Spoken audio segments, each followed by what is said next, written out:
তো বন্ধুরা, এর পেছনে অনেক রহস্য লুকিয়ে আছে, সেটা তোমাদেরকে আমি শেয়ার করতে চাই। তোমরা কেউ ভিডিওটা এড়িয়ে যাবে না। এই ভুলটা যেন তোমাদের সাথে না হয়, সেই জন্যই আমি এই ভিডিওটা বানাইছি, শুধু তোমাদের জন্য, তোমাদের উপকার লাগবে তার জন্য।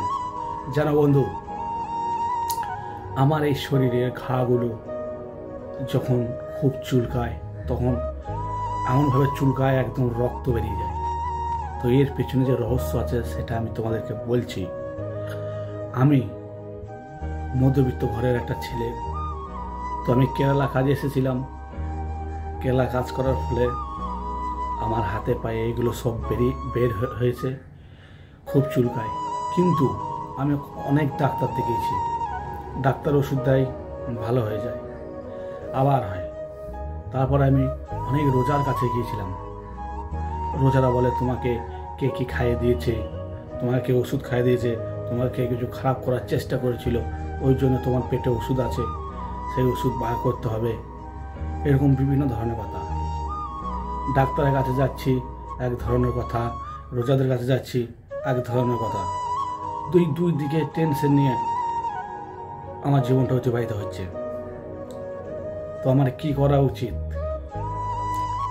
আমি কি করব, সেইটা তোমাদের কাছে আমি জানতে চাই।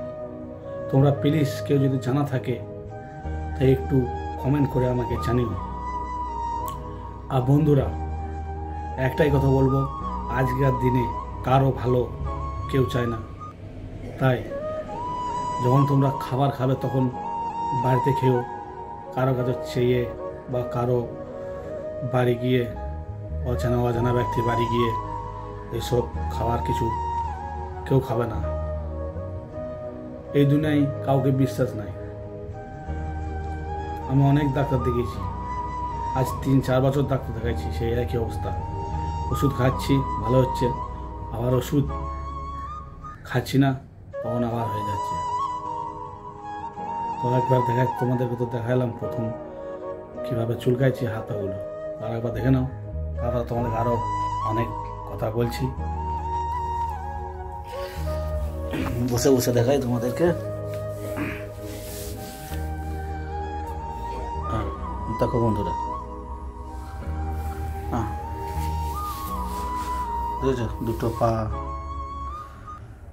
হাত, দেখো পায়ে সব কত দাগ, দেখো গোটা শরীর।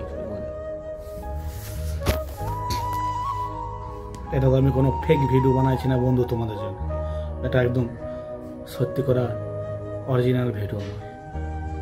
তোমরা কমেন্ট করে জানিও আর কি করা উচিত।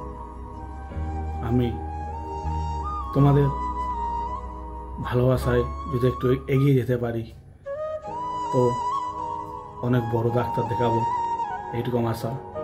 তোমরা অনেক ভালোবাসা দিয়েছিলে একটা ভিডিওতে, আমার 22 লাখ ভিউজ ছিল, আর সেটা থেকে আমার ইউটিউবটা মনিটাইজেশন হয়ে গেছে তোমাদের আশীর্বাদে।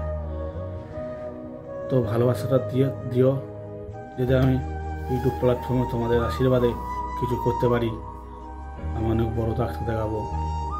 আর একটা আমার স্বপ্ন আছে, আমি যদি বেঁচে থাকি অনেক গরিব মায়ের পাশে দাঁড়াবো।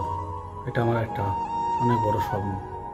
কাজের সূত্রে আমি কেরালায় আছি, এই হাতে পায়ে ঘা নিয়ে আমাকে কাজ করতে হয় নিজের পরিবারের জন্য। পরিবার মুখে দুটো খাবার হাসি খুশি রাখতে এত দূরে আমাকে থাকতে হয়। তো বন্ধুরা, অনেক কথাই শেয়ার করলাম, তোমাদের ভালোবাসাটা দিও, একটু পাশে থেকো, তাহলেই হবে। পরে ভিডিও নিয়ে আবার আসছি। ভালো থেকো, সুস্থ থেকো, নিজের পরিবারকে নিয়ে হাসি খুশি থাকো, আর আমার জন্য একটু দোয়া করো যাতে তাড়াতাড়ি সুস্থ হয়ে উঠি।